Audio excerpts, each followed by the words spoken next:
Hi guys, நம்ம இன்றைக்கி பன்னீர் பிரியாணி பார்க்க போகிறோம். நாங்கள் பன்னீர் வந்து க்யூபாக கட் பண்ணி எடுத்துக்கிட்டோம். நெக்ஸ்ட் வந்து அதில் பெப்பர், மிளகாத்தூள், உப்பு சேர்த்து நல்லா பிசைஞ்சு வச்சுட்டு நல்லா ஒரு 2 to 3 மினிட்ஸ் அப்படியே கொஞ்சம் பிளேட்டை மூடி வச்சு எடுத்துகிட்டு பொரித்து கிறிஸ்பியாக இருக்கணும் அப்படின்ட்டு வந்து பிரியாணிக்கு நாங்கள் பிளான் பண்ணோம் பன்னீருக்கு. ஸோ அதனால் நல்லா பொரித்து எடுத்துக்கோங்க. அப்போ நெக்ஸ்ட் வந்து குக்கரில் எண்ணெய் ஊற்றி ஸ்பைசஸ் பட்டை, லவங்கம், ஏலக்காய் இதெல்லாம் போட்டிங்கன்னா இன்னும் கொஞ்சம் வாசனையாக இருக்கும். கூட கருவேப்பிலை, பச்சை மிளகாய், வெங்காயம் போட்டு நல்லா வதக்கி எடுத்துக்கோங்க. ஆக்சுவலாக இன்னைக்கு பன்னீர் பிரியாணி அது எதனால் அப்படின்னு பார்த்தீங்கன்னா, எங்கள் வீட்டில் என் ஹஸ்பண்ட் வந்து ஜிம்முக்கு போயிட்டு வந்து ரிச் ப்ரோட்டீனாக கேட்டார். ஸோ அதனால் நானும் அதையும் பிளான் பண்ணோமா, சரி செஞ்சிடலாம் அப்படின்ட்டு முடிவு எடுத்துட்டோம். ஸோ அது கூட நல்லா வதங்கிறதுக்கு வந்து உப்பு, இஞ்சி பூண்டு பேஸ்ட்டை போட்டு நல்லா வதக்கி எடுத்துக்கோங்க. உப்பு தேவையான அளவுங்க. நாங்கள் 2 ஸ்பூன் இஞ்சி பூண்டு பேஸ்ட் எடுத்துக்கிட்டோமா, நல்லா வதக்கி எடுத்துக்கோங்க. நெக்ஸ்ட் வந்து தக்காளியை வந்து நல்லா மசிகிற அளவுக்கு நல்லா வதக்குங்க.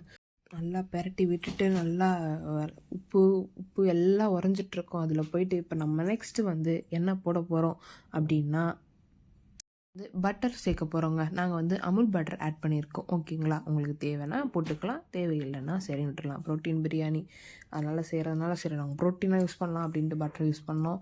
கூடவே வந்து வெறும் மிளகாத்தூள், கரம் மசாலா, ஒரு கப்பு தயிர் எடுத்து நல்லா மிக்ஸ் பண்ணி எடுத்துக்கோங்க. நல்லா வந்து இன்னும் பிரியாணிக்கு டேஸ்ட் கொடுக்கணும் அப்படின்றதுக்காக நாங்கள் வந்து இதெல்லாம் மிக்ஸ் பண்ணிக்கிட்டோம்.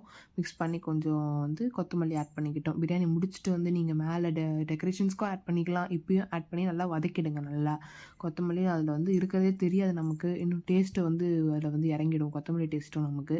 ஸோ நாங்கள் ஆட் பண்ணிட்டோம். நெக்ஸ்ட் வந்து நம்ம பொரிச்ச பன்னீர் எடுத்து போட்டுக்க போகிறோங்க. நல்லா மிக்ஸ் பண்ணி பார்த்தீங்களா, க்யூபாக கட் பண்ணோம். நிறைய தெரியுது. அதனால் வந்து பிரியாணிக்கு வந்து இப்படி இருக்கணும் அப்படின்றதுக்காக பார்த்தோம். நாங்கள் வீட்டு அரிசி தாங்க எடுத்துருக்கோம். 1 1/2 அரிசிக்கு 3 டம்ளர் தண்ணி எடுத்துருக்கோங்க. ஓகேங்களா, எங்களது வீட்டு அரிசி சும்மா செம்மையாக வருங்க, பாஸ்மதி ரைஸ் ஆட்டம். பாருங்களேன், நீங்களே பார்ப்பீங்க. குக்கர் மூடி ஒரு 10 மினிட்ஸ் நல்லா விசில் விட்டு எடுத்துக்கோங்க. பார்த்தீங்கல்ல, பாஸ்மதி ரைஸ் ஆட்டம் இருக்குங்களா. ஸோ அதனால் நாங்கள் ட்ரை பண்ணியிருக்கோம். நீங்களும் ட்ரை பண்ணி எப்படி இருக்குன்னு சொல்லுங்கள்.